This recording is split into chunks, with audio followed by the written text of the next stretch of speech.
But African trading links reached far beyond Europe. To the east of Cairo lay the great sea routes to India and China. The sailing rig in use today has changed very little since the great trading days of the past. East African sailors were attacking their ships against the wind up to an angle of 35 degrees long before Europeans had learned the necessary technique. The Africans who manned and still man these vessels are the Swahili, a coastal people who speak their own African language.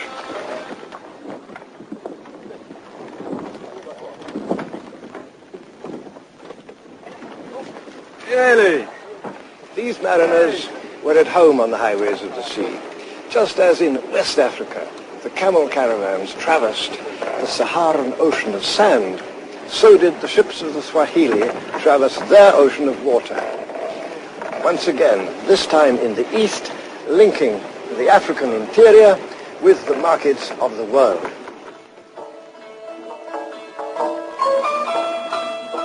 This is Lamu, a charming little town on the northern coast of Kenya.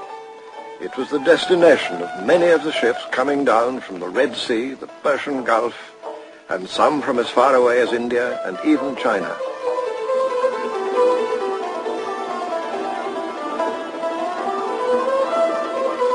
They timed their voyages to take advantage of the seasonal monsoon winds which blow back and forth between the Swahili coast and northern India.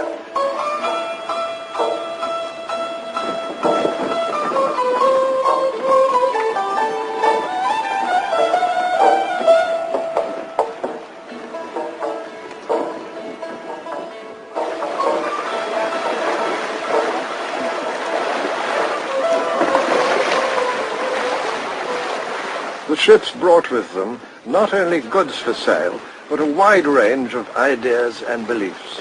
The most influential of these came from the lands of Islam to the north. And it was not long before the majority of Swahili had accepted Islam.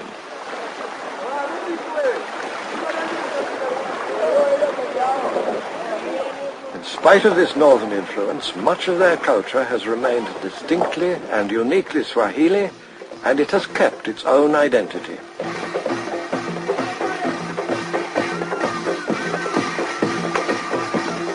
This traditional stick dance is a kind of ballet, but it's also an occasion for individual challenge, and that's very much an element in the culture and character of the Swahili. Although the cities of the Swahili in their heyday had a common interest in trade, each of them preferred to stay on its own. They liked to compete against each other, as these men in this stick dance, but had no interest in territorial conquest.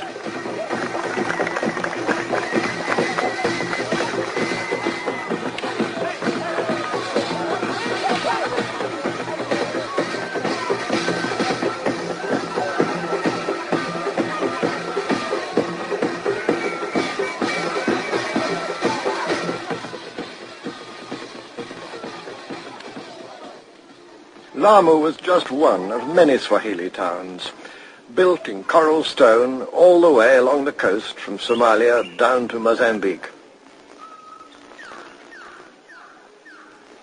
The domestic architecture of Lamu has been no mere copy of the styles of Arabia or India.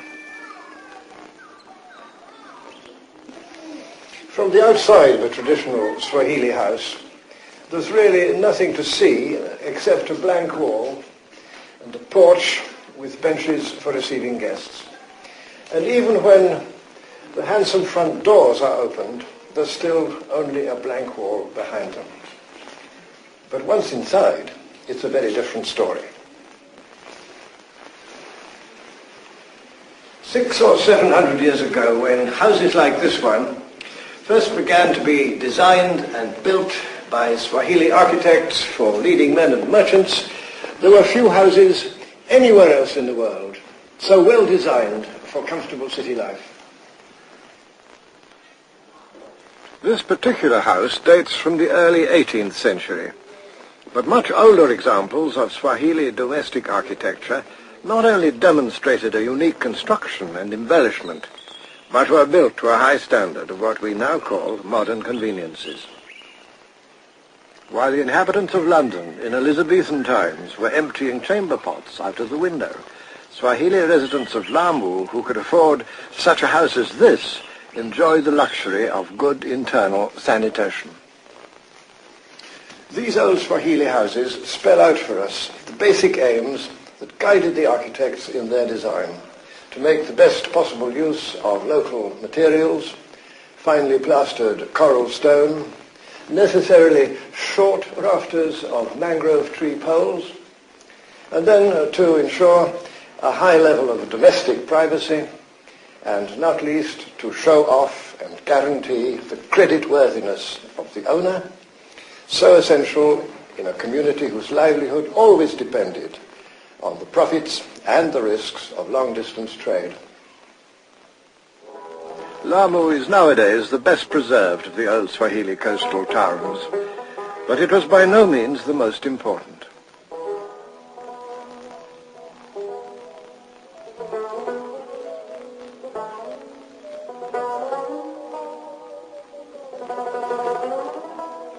Through excavation or analysis of graveyards such as this one, archaeologists have identified more than 50 Swahili towns, all constructed in the same coral stone, a stone which can be readily worked beneath the surface of the ocean, but then takes on a permanent toughness and durability soon after being exposed to the air and sun. And here is one of the best surviving examples of the pillar graves unique to this Swahili coast. And there are, as you see, fine pieces of porcelain from China embedded in this African tomb. Such plates and bowls from ancient China are pointers to the involvement of Africa in the far-reaching networks of Eastern trade long before the coming of the Europeans. Even more striking evidence is provided by this Chinese painting of an African giraffe dating from the year 1414. The giraffe was sent as a gift to the Chinese emperor from one of the cities of the Swahili. Looking rather indignant, it must have endured a voyage of many months. The Swahili cities were built at short distances from each other all down the long East African coastline. The southernmost of them was the chief point which linked the Indian Ocean traders with the gold-producing region of the southern African interior.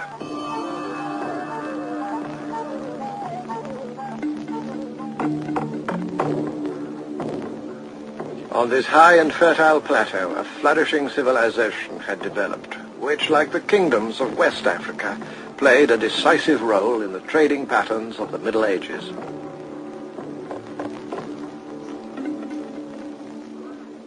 And here on these temperate grasslands, a unique culture, emerging in about the 12th century, reached its climax in the splendid buildings which are known today as Great Zimbabwe. Efforts to recapture the essence of Great Zimbabwe culture were undermined a century ago by treasure-seeking Europeans. They came up from South Africa and ransacked this place for gold and jewelry soon after they discovered it. A few pieces escaped the looters, all made from local gold, mined extensively in the area from about the year 800. But perhaps even more surprising are some of the objects found here for which Zimbabwe gold was traded. Delicate ornaments brought across the ocean from China and India. It's evidence like this which has helped historians and archaeologists to piece together the whole great story of long-distance trade. That trade had its source in the Zimbabwe cultures of Inner Africa, which possessed the skills as well as the wealth to build powerful monuments. On these massive walls, overlooking the entire area, stood sacred bird carvings in stone. They were associated with oracles that were thought to speak for the gods.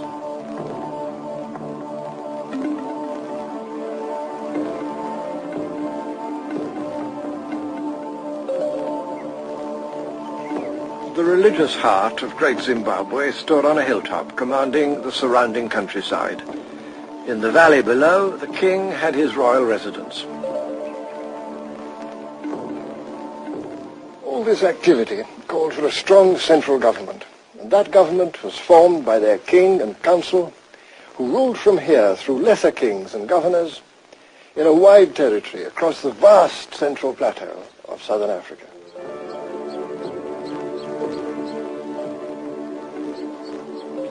Even now, these mighty walls make an irresistible claim to political power and achievement. 17 feet thick in places and 800 feet in length, they're as big and impressive as a great cathedral.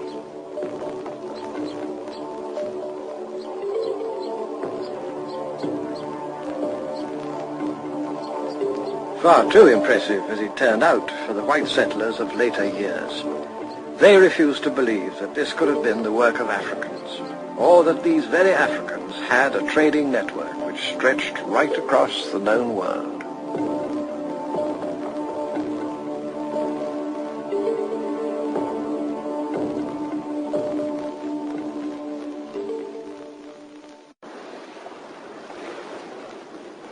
And far down the East African coast, on this most distant link in the old trading network, there lies hidden the last of its surprises.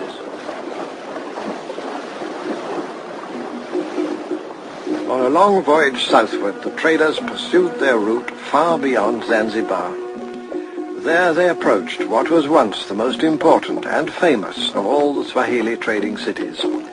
This was Kilwa, on an island close by the coast of modern Tanzania.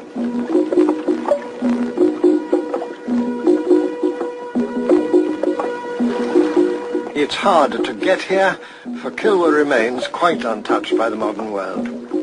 This is still the only means of approach to one of the most intriguing historical sites in the whole of Africa.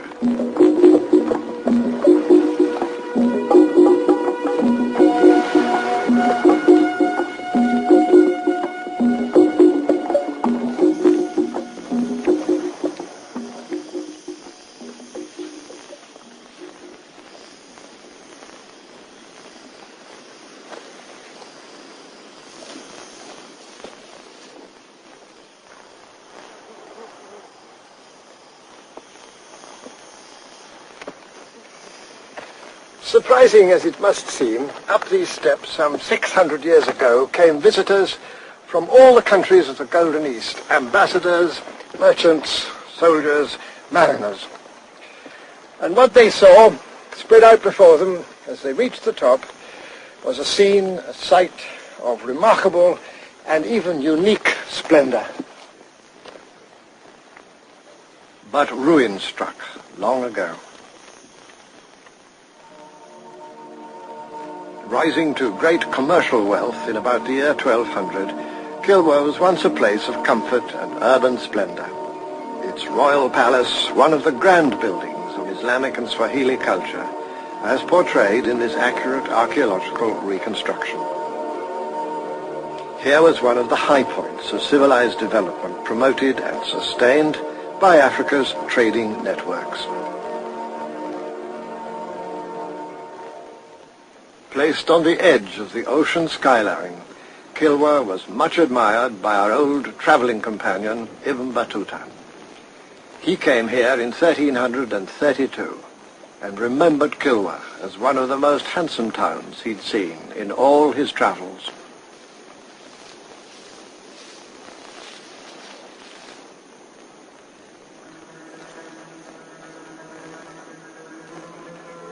This once splendid mosque remains, even in partial ruin, a most impressive religious monument.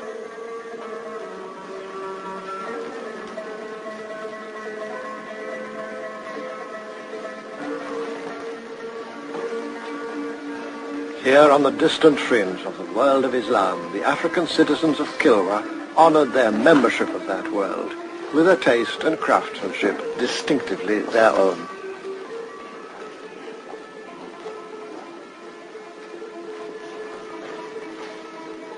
Founded in the 12th century, the mosque was much enlarged in the 15th, when a patriotic citizen spent 1,000 gold dinars on improvements.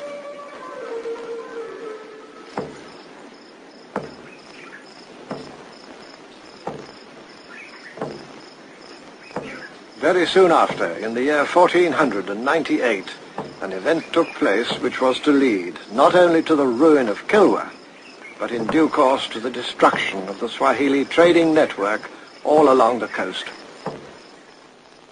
In that year, for the first time in history, 3 small Portuguese ships under the command of Vasco da Gama sailed round the Cape of Good Hope and into the Indian Ocean. The European incursion had begun. Returning home, Vasco da Gama reported what he'd seen. And just 7 years later, a much larger and more menacing fleet appeared on the horizon. A German eyewitness called Hans Meyer has left an account of what took place. Admiral d'Almeida came here with 14 men of war and 6 caravels. He ordered the ships to have their artillery ready. At dawn on Thursday the 24th of July, all went into their boats to the shore. They went straight to the palace, and only those inhabitants who did not resist were granted their lives. At the palace, the Holy Cross was put down, and Admiral d'Almeida prayed. Then, everyone started to plunder the town of all its merchandise and provisions.